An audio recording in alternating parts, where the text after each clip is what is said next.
દાહોદ જિલ્લા બાંધકામ સમિતિમાં નવા પદાધિકારીઓની વરણી, વિકાસ કાર્યોને મળશે નવી ગતિ. નંદાબેન કટારા અધ્યક્ષ અને રમેશભાઈ ડામોર સભ્ય તરીકે નિયુક્ત. જિલ્લામાં ખુશીનો માહોલ. દાહોદ જિલ્લાના વિકાસ અને સ્થાનિક માળખાકીય સુવિધાઓને વધુ મજબૂત બનાવવાના હેતુથી જિલ્લા બાંધકામ સમિતિમાં નવા પદાધિકારીઓની વરણી કરવામાં આવી છે. સમિતિના અધ્યક્ષ તરીકે શ્રીમતી નંદાબેન રમેશભાઈ કટારા તથા સભ્ય તરીકે શ્રી રમેશભાઈ ડામોરની નિમણૂક કરવામાં આવી છે. અનુભવી અને નિષ્ઠાવાન આગેવાનોની વરણીને લઈને દાહોદ જિલ્લાના ગ્રામીણ તેમજ શહેરી વિસ્તારોમાં ખુશીનો માહોલ જોવા મળી રહ્યો છે.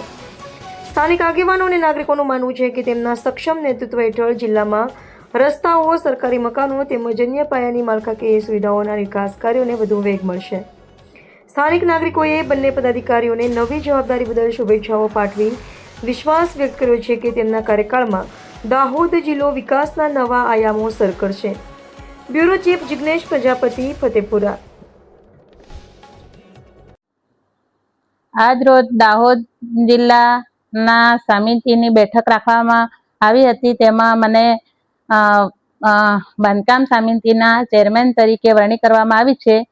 તેમાં જિલ્લા સભ્ય અને દાહોદવાસીઓ ભાઈઓ અને બહેનોને મારા આભાર માનું છું.